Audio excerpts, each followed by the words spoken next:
नमस्कार दोस्तों। हमारी आज की कहानी है शिकार का ऐलान। सालों पहले एक घने से जंगल में कुछ जानवर रहा करते थे। उनमें से एक शेर था और उसकी सेवा में हरदम लोमड़ी, भेड़िया, चीता और चील रहते थे। लोमड़ी को शेर ने अपनी सेक्रेटरी, चीता को अपना अंगरक्षक और भेड़िए को अपना गृहमंत्री बना रखा था। इनके अलावा चील दूर दूर की सारी खबरें लाकर शेर को देती थी, यानी वो खबरी का काम करती थी। इन चारों को भले ही शेर ने अच्छे अच्छे पद दे रखे थे, लेकिन दूसरे जानवर इन्हें चापलूस मंडली कहते थे। सबको पता था कि चारों कोई काम करें चाहे ना करें, लेकिन शेर की चापलूसी खूब अच्छे से करते हैं। रोजाना चारों जानवर शेर की बड़ाई में कुछ शब्द कह देते थे, जिससे वो खुश हो जाता था।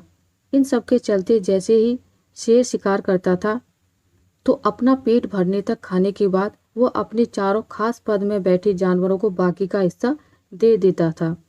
इसी तरह लोमड़ी, भेड़िया, चीता और चील की जिंदगी बड़े ही आराम से कट रही थी। एक दिन खबरी चील ने अपने चापलूस दोस्तों को आकर बताया कि काफी देर से सड़क के पास में ही एक ऊंट बैठा हुआ है।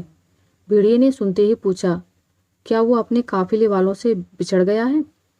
चीते ने इस सवाल को सुनते ही कहा कि चाहे जो भी हो, हम उसका शिकार करवा देते हैं शेर से। उसके बाद कई दिनों तक आराम से उसे खाएंगे। इस बात को सहमति देते हुए लोमड़ी ने कहा कि ठीक है, मैं जाकर राजा से यह बात करती हूँ।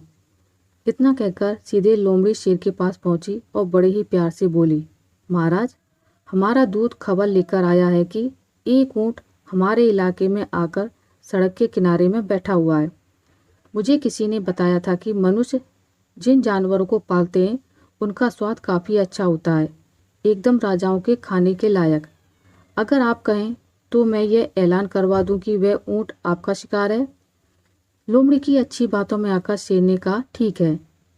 इतना कहते ही वह उस जगह पर पहुंच गया जहां ऊंट बैठा हुआ था। शेर ने देखा कि वो ऊंट काफी कमजोर है और उसकी आंखें भी काफी पीली हो चुकी हैं। उसकी ऐसी हालत शेर से देखी नहीं गई।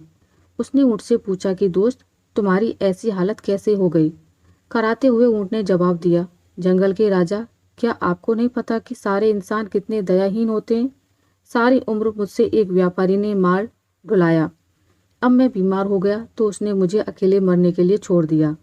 उसने सोचा कि मैं उसके किसी काम का नहीं रहा, इसी वजह से अब वो मुझे अपने साथ नहीं रख रहा है और ना ही मेरा इलाज करवा रहा है। अब आप ही मेरा शिकार कर दीजिए ताकि मुझे इस दर्द से मुक्ति मिल जाए। इन सब बातों को सुनकर शेर को काफ़ी दुख हुआ। उसने ऊंट से कहा कि अब तुम इसी जंगल में रहोगे हमारे साथ, यहाँ तुम्हें कोई नहीं मारेगा। मैं ऐलान कर देता हूँ कि तुम्हारा शिकार कोई जानवर नहीं करेगा। शेर की इस दयालुता को देखकर चारों चापलूस जानवर दंग रह गए।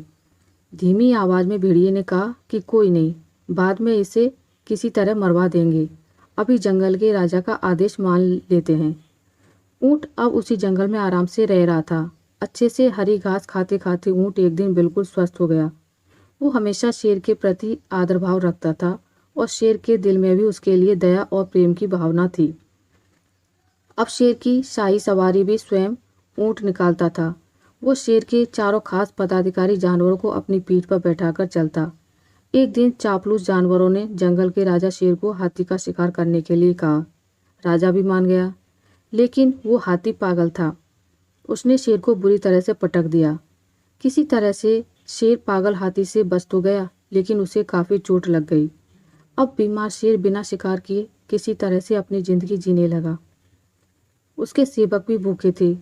उनके मन में हुआ कि आखिर ऐसा क्या करें कि कुछ खाने को मिल जाए। फिर उनका ध्यान हट्टे कट्टे हो चुके ऊंट पर गया। सबने मिलकर एक तरकीब सोची और राजा के पास चले गए। सबसे पहले भेड़िए ने कहा कि महाराज, आप कितने दिनों तक भूखे रहेंगे? मेरा शिकार करके मुझे खा लीजिए, आपकी भूख मिट जाएगी। फिर चील कहने लगे कि राजा साहब, भेड़िए का मांस खाने लायक नहीं होता है, आप मुझे खा लीजिए। चील को पीछे धकेलते हुए लोमड़ी बोली, तुम्हारा मांस इनके दांतों में ही लग कर रह जाएगा, आप इसे छोड़िए, मुझे खा लीजिए। एकदम से फिर चीता बोला कि इसके शरीर में आपको सिर्फ बाल ही मिलेंगे, आप मुझे खाकर अपनी भूख मिटा लीजिए। ये सब उन चापलूस जानवरों का नाटक था जिसे ऊंट नहीं समझ पाया। उसने भी एकदम से कहा कि महाराज, मेरी जिंदगी तो आपकी ही दी हुई है, आप इस तरह से भूखे क्यों रहेंगे? आप मुझे मारकर खा लीजिए। चारों चापलूस जानवरों को इसी बात का इंतजार था। उन्होंने एकदम से कहा, ठीक है महाराज, आप ऊँट को ही खा लीजिए। अब तो ये खुद ही कह रहा है कि मुझे खा लो, और इसके शरीर में मांस भी काफ़ी ज़्यादा है। अगर आपकी तबीयत ठीक नहीं लग रही तो इसका शिकार हम कर देते हैं। इतना कहते ही चीते और भेड़िए ने मिलकर एक साथ ऊँट पर हमला कर दिया। कुछ ही देर में ऊँट की मौत हो गई। अपने आसपास चापलूस लोगों को नहीं रखना चाहिए।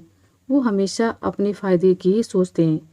ऐसे लोगों से जितना हो सके दूरी बनाकर रखनी चाहिए।